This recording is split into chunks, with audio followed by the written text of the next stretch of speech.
이렇게 좀 정파성이 강한 분은 오히려 대통령 비서실장을 하면 딱 맞죠. 정무수석이나 방통위원장이 아니고. 근데 유독 이렇게 저 불랑거리가 되는 분을 그 자리에 앉혀가지고 이렇게 해서 온 세상을 이렇게 쌈질하게 만들면 이상민 되겠습니까? 의원님께서 이동관 위원장을 정파성이 강한 사람이다 이렇게 표현하시는데 그렇지 않다고 저는 생각합니다.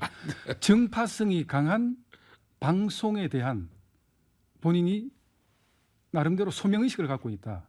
언론의 책임, 공정한 방송을 국민들이 기대를 하고 있기 때문에 방통위원장으로서 본인의 책무에 대한 그런 막중한 아니 그런 본인이 그렇게 막 그런 심적 부담감도 있을 것이다. 그렇게 보고 유일하게 자기만이 할 수 예. 있다고 생각하는 건 독선이죠.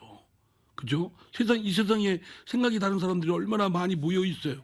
그러면 결국은 지금 혼자 할 수 있는 일은 없어요. 방통위원장은 독단 기관, 단임제 기관이 아닙니다. 독임 기관이 아니고 말하자면 합의제 기관이에요. 한상혁 방통위원장이 면직 처리가 됐습니다. 왜 면직 처리가 됐죠?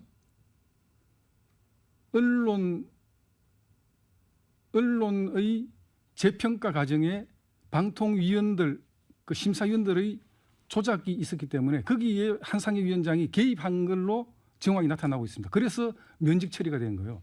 이때까지 방통위의 역할이 제대로 해오지 않았다.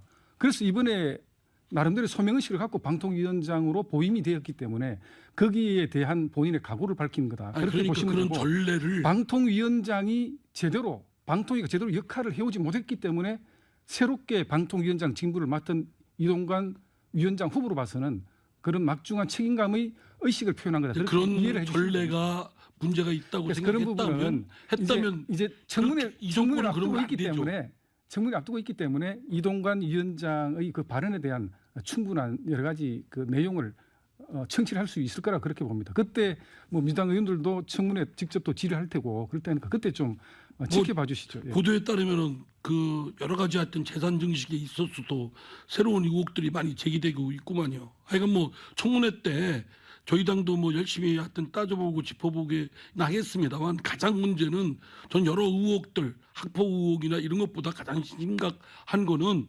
정파성이 강한 분이고 거기에 젖어 있는 분이 독단에 빠질 우려가 크다. 이런 말씀 드립니다. 네. 자, 우리 이상민 의원님 이제 그 정파성이 강한 후보자라고 말씀을 하셨습니다만은 지난 정권에서 그 한상혁 그 방송통신위원장도 사실은 이제 보수 진영에서 보면 또 진보적 성향이 강한 그런 그 언론단체 출신이었거든요. 자, 그것과 아울러서 지금 이제 이동관 후보자가 지명되고 나서 양당에서 나오는 어떤 주장들을 보면 한쪽에서는 방송 장악하려고 한다. 다른 쪽에서는 방송을 그 정상화하려는 거다. 이렇게 좀 충돌하고 있어요. 이제 강선우 대변인 같은 경우에는 민주당 대변인이죠. 그러니까 윤석열 대통령 입맛에 맞는 보도만 해야 하고 벗어나면 공산당 기관지로 취급받을 것이다. 이렇게 주장하는 반면에 박대출 국민의힘 정책위 의장은 KBS 고대영, MBC, 김장겸 전 사장 몰아내고 방송 적폐 청산으로 방송농단 자행한 장본인들이 방송 장악 운운하는 게 참 개탄하지 않을 수 없다. 이런 주장이거든요. 그러니까 이게 예. 정권 바뀔 때마다 당 이름만 바뀌었지 하는 얘기는 거의 똑같습니다. 여야가.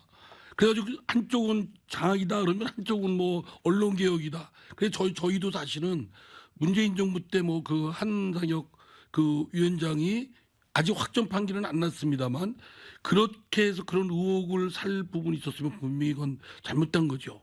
방통위원장이라 하면 굉장히 예민한 것이 현실인 만큼 사실 상대방 쪽으로부터 신뢰가 좀 두터워야 된다고 생각합니다.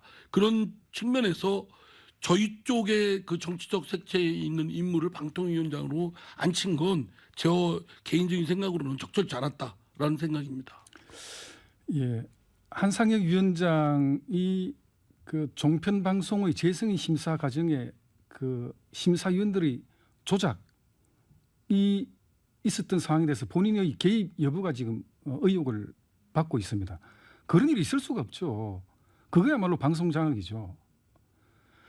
금년 6월 달에 대법원에서 그 KBS 전 고대영 사장의 해임은 적법하지 않다라는 그런 판결을 했습니다. 그 과정에서 더불어민주당의 2017년도 언론 장악 음모가 있는 그 문건의 실체가 발견이 됐어요. 노조와 시민단체를 동원해서 자기들 정파에 맞지 않는, 자기들 이해관계에 맞지 않는 그 사장들을 쫓아내기 위한 그런 음모와 수작들이 있었던 겁니다.